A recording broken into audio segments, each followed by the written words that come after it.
Hi everyone, thank you so much for watching all the videos of this course so far. I hope you are loving this course.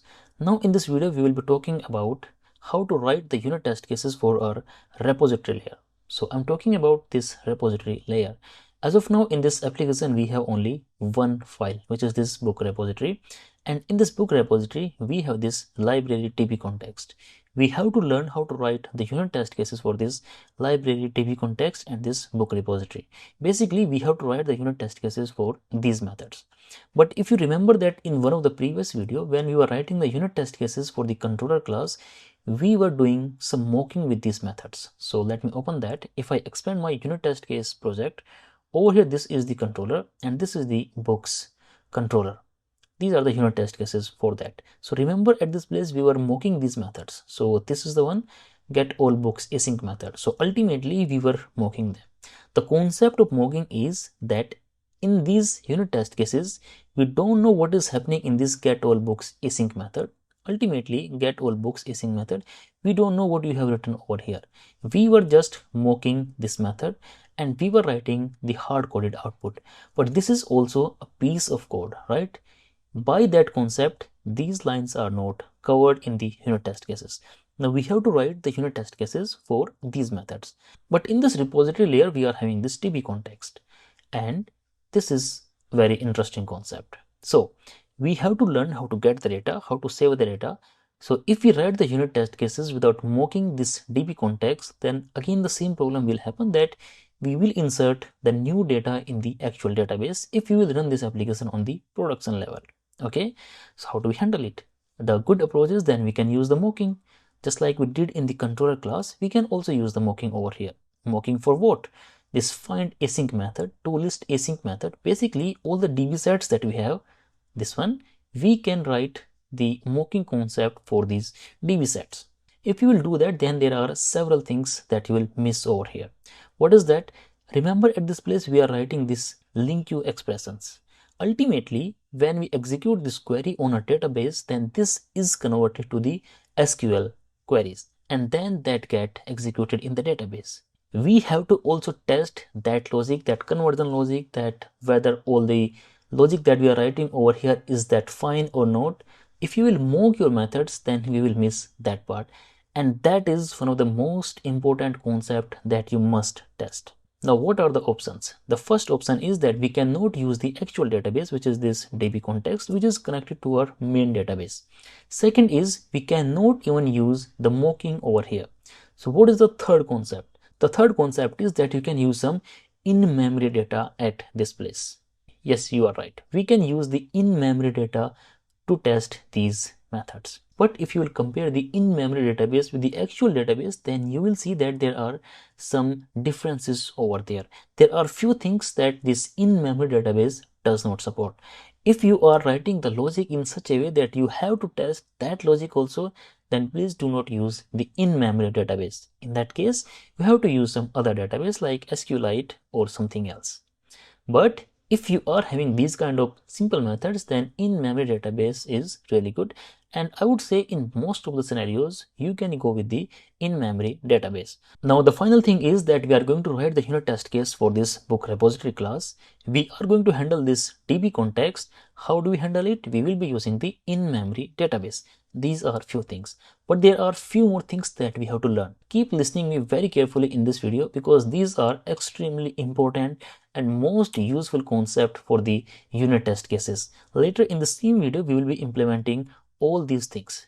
For the implementation, when we are writing the unit test case for this book repository, again we will write the class over there, somewhere over here, and we will write some methods for these things.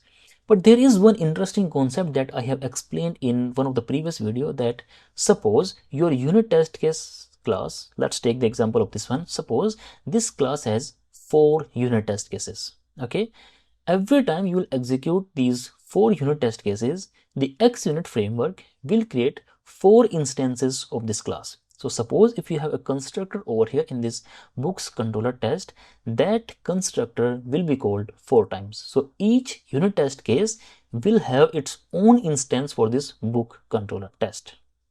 One thing is very clear. Now, because we will be using the in-memory database, so for each unit test case that we will be writing for this repository method, we have to create the database, we have to insert the data over there, and once the testing is done, we have to dispose that database and also remove the data from the database, right? If we will do the same thing in the constructor, suppose I'm writing that logic over here somewhere in the constructor. This is my constructor. Over here, first I'm saying that, hey, create the database, then insert the data, and then test, and then dispose. There are several things that we are doing.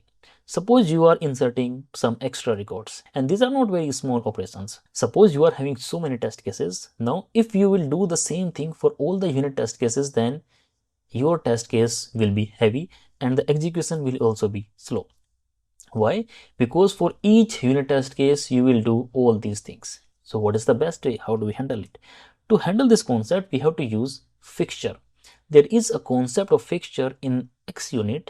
As per the fixture, there will be a separate logic and you will inject that logic in your unit test classes. All right.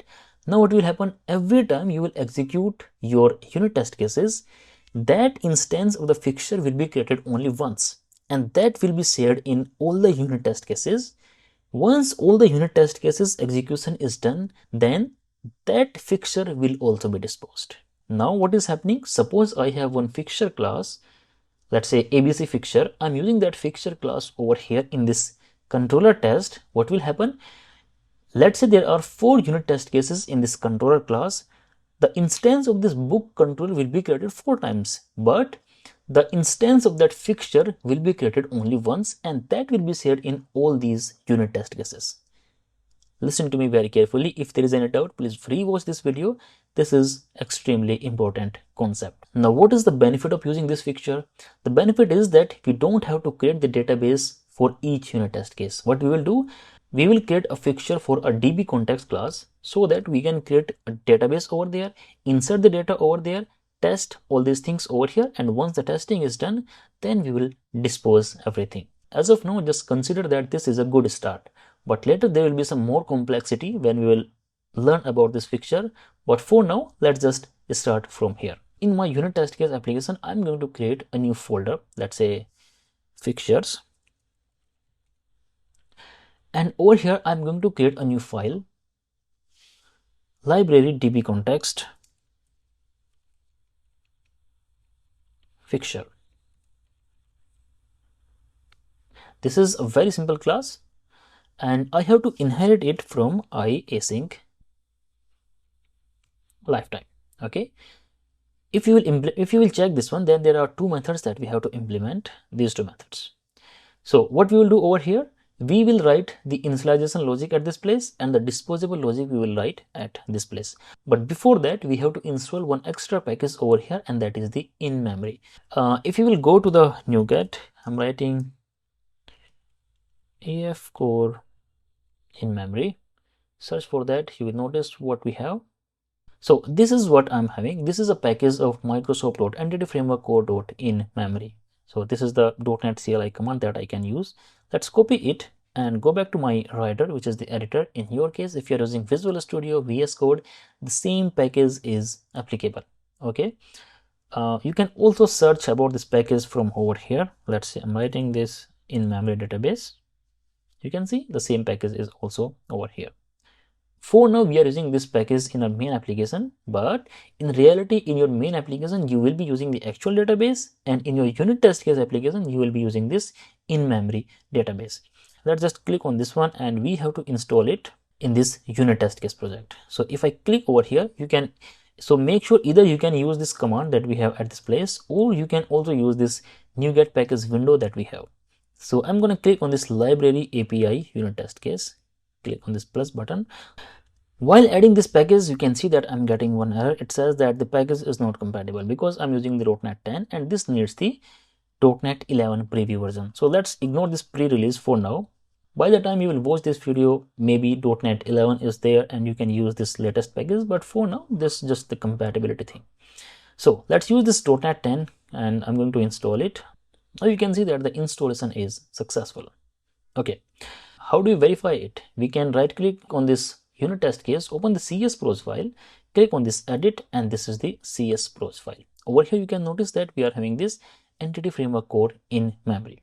Now here in this initialize async method, we have to write the logic to create a database in memory database. Let's create a new property over here to store the instance of the DB context class. So here I'm writing this public library DB context, this one, and then here I'm writing this DB context, and we have to also set it. We can use set private because we will be setting it over here only in this class. No one else can set this property. And let's set the default thing over here like that. So we have to create some options over here, the DB context options that we always have. At this place, I'm creating my options by using this DB context options builder class, and here I'm passing this library DB context. Okay, then I'm saying that, hey, use the in-memory database at this place. This is the test library database, and these are the options. By using the options, now we are creating the new instance of this library DB context, and we are assigning it back to this DB context at this place. We don't have to return anything from here. So let's just make sure that the database is created. So db context.database.ensure created. Now this is the only thing that we have to write in this initialize async method. What we are doing, we are initializing a new in-memory database at this place by using these options. This is the class that we are using. We are passing the options over here, and we are making sure that the database is created. Over here we have to dispose that database context. How do we do that?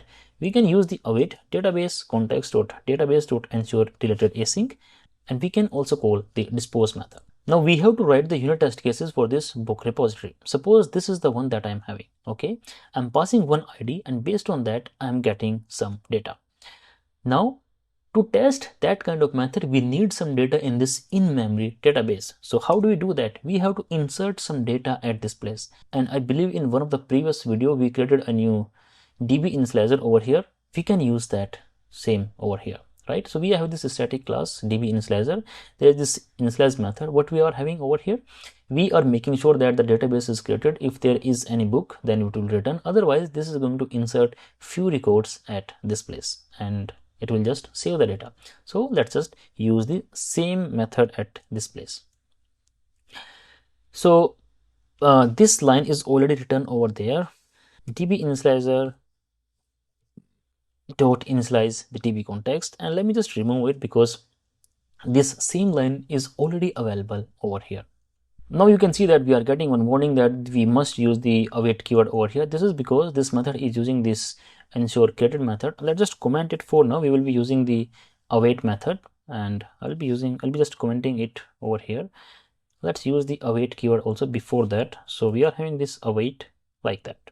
Okay, so what we are doing, we are using this DB context to database ensure created method. Now this task is also giving the error. Let's use the value task instead of that, and here also we'll use the value task. We have created this DB context fixture. Now we have to create the unit test cases, and we have to use this fixture over there. Let's do that in the next video.